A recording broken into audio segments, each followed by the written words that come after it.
kulanti wacan daawade halkani waa bartani YouTube ee halbeega wararka qodobada aanu xilligan idiin hayno waxaa kamid ah faahfaahino dheeraad ah oo ka soo baxaya weerar al-shabaab ay ku qaadeen deegaanka Jicibow oo ka tirsan gobolka Hiiraan. wararkii ugu dambeeyay halkaasi ka imaanaya iyo khasaaraha ayaan idinla wadaagi doonaa. sidoo kale qodobada wararka aanu idiin hayno waxaa kamid ah dawladda Soomaaliya iyo Midowga Afrika oo furay xarun laga hagayo weerarada ka dhanka ah al-shabaab. wararka kale aanu idiin haynana waxaa kamid ah beesha Mudulood oo soo bandhigtay hub iyo ciidan tiro badan kuwaas oo ay sheegtay inay ku biirayaan howlgalka ka socda qaybo kamid ah gobolada dalka oo ay al-shabaab kula dagaalamayso dawladda Soomaaliya. wararkii ugu dambeeyay iyo faahfaahino laga helayo weerar al-shabaab ay ku qaadeen xero ciidan oo ku taala degmada Balcad ee gobolka Shabeellaha Dhexe ayaanu sidoo kale idiin soo baahin doonaa. haddii aad nagu cusub tahay fadlan subscribe inoo saar barteen YouTube ee halbeega wararka adigoo muuqaalkan like saaray lana wadaagay saaxiibada. waa hagaag daawadayaal ugu horreyntii haddii aynu ku bilowno xog cusub ayaa laga helayaa khasaaraha kooxda al-shabaab ay kala kulmeen dagaal shalay ka dhacay deegaanka Jicibow oo ay macawiisleyda gobolka Hiiraan ku leeyihiin saldhig weyn kaasi oo 30 kiiloomitir u jira magaalada Buuloburd ee gobolka Hiiraan. warbaahinta dawladda Soomaaliya ayaa waxay warisay in ciidanka dawladda oo garab ka helaya kuwa xoogaga deegaanka ay hareereeyeen koox ka tirsan dagaalamayaasha al-shabaab kuwaas oo ku sugnaa goob dhacda webiga jiinkiisa oo ay doonayeen inay kaga gudbaan magaalada inteeda kale.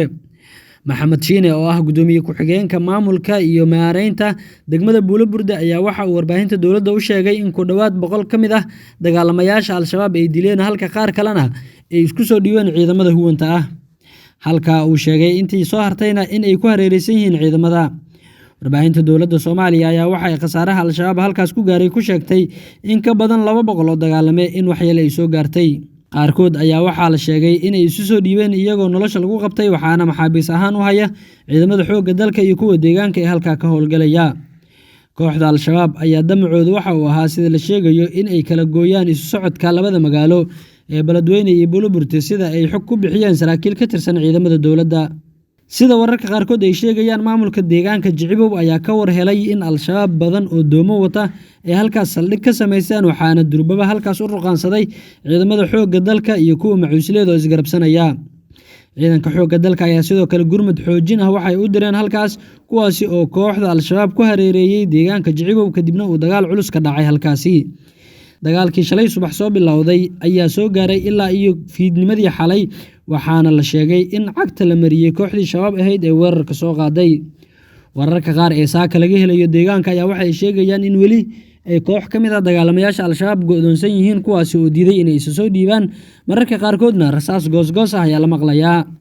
khasaaraha al-shabaab ku gaaray deegaanka Jicibow ee gobolka Hiiraan ayaa waxa uu noqonayaa mid ka mid ah kuwii ugu xooganaa ee hal goob ku gaara koox ka mid ah dagaalamayaasha al-shabaab. markana howlgalka Midowga Afrika ee Soomaaliya ee ADMIS iyo dawladda Soomaaliya ayaa waxay si wadajir ah ugu dhawaaqeen inay fureen xarun laga hagayo howlgallada ka socda gobolada dalka. howlgalka Midowga Afrika ADMIS ee Soomaaliya ayaa waxay fureen xarun cusub oo laga hagi doono duulaanka dalka looga saarayo kooxda al-shabaab. tallaabadan ayaa waxaa lagu macneeyay in kor loogu qaadayo isku dubaridka iyo qorsheynta howlgallada. mas-uuliyiin ka socotay wasaaradda difaaca ee dawladda Soomaaliya iyo saraakiisha ugu sareysa howlgalka ADMIS ayaa goobtaas ka sheegay in duulaanka ka dhanka ah al-shabaab uu garab socdo qorshe ay ciidanka qaranku kula wareegayaan guud ahaan ammaanka dalka. ugu horreyntii taliyaha ciidanka ADMIS General Diomode Ndegeye ayaa waxa uu sheegay in xarunta la hirgeliyay ee laga hagi doono howlgallada wadajirka ah ay ka shaqeyn doonto fulinta go'aamadii kala duwanaa ee qaramada midoobay kuwaasi oo ahaa in ciidamada ammaanka Soomaaliya ay si tartiib ah ula wareegaan amniga guud ee dalka. kulamo wada tashi ah ayaa dhex maray ADMIS iyo saraakiisha ciidamada Soomaaliya si dib loogu habeeyo ADMIS iyadoo oo la tixgelinayo muhiimadda shaqada ee ciidanka xoogga dalka Soomaaliya ayuu yiri taliyaha ciidanka ADMIS. waxa uu intaa hadalkiisa ku daray sidaas darteed xarumaha howlgallada wadajirka ah waxa ay noqon doonaan kuwo ka shaqeeya dhammaan qaybaha kala duwan waxa ayna isku xiri doonaan howlgallada la dagaalanka al-shabaab. wasiir ku-xigeenka wasaaradda gaashaandhigga xukuumadda Soomaaliya Cabdifataax Qaasim oo goobtaas ka hadlay ayaa waxa uu sheegay in guulo laga gaaray howlgalladii ugu dambeeyay oo iska kaashanayeen ciidanka ADMIS iyo kuwa dawladda Soomaaliya. howlgalladaas oo ka dhacay qaybo ka mid ah gobolada Hiiraan iyo Galgaduud ee bartamaha Soomaaliya.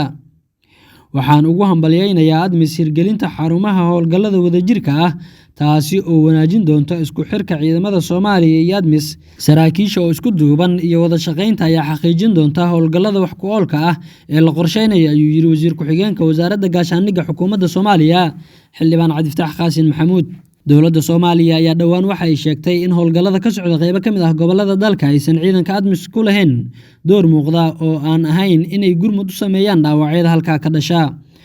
Waa hagaag daawadayaal, markana ciidan xoog leh oo ka socda beesha Mudulood ayaa waxa ay shalay gelinkii dambe ka ambabaxeen gudaha iyo daafaha magaalada Muqdisho, kuwaas oo ku wajahan deegaanada ay Al-shabaab ka joogaan gobollada Hirshabeelle iyo Galmudug.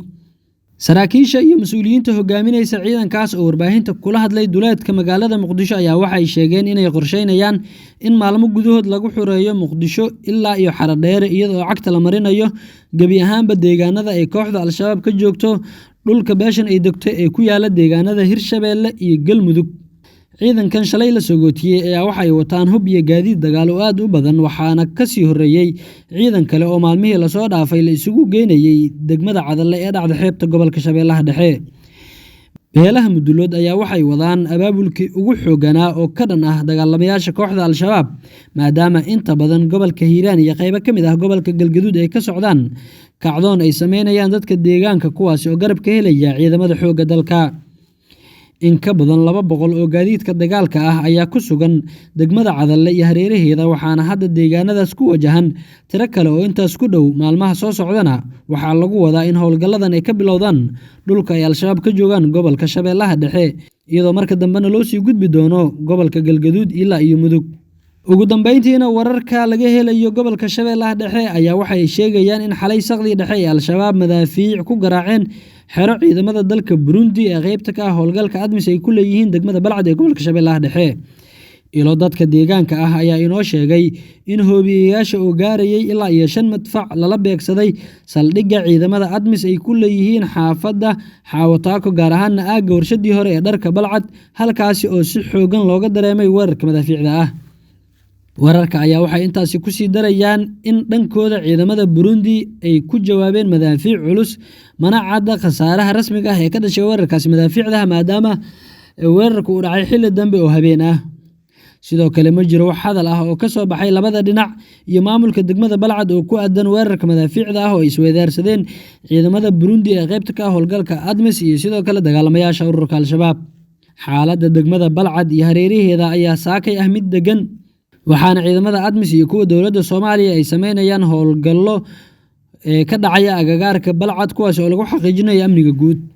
Maalmihii ugu dambeeyay ayaa waxaa howlgallo ka dhan ah kooxda Al-shabaab ay ka socdeen deegaanka Basra oo u dhow degmada Balcad, halkaasi oo ay ku dagaalameen ciidamada dowladda iyo xoogagga kooxda Al-shabaab, waxaana halkaasi ka dhashay khasaare dhimasho iyo dhaawac ah.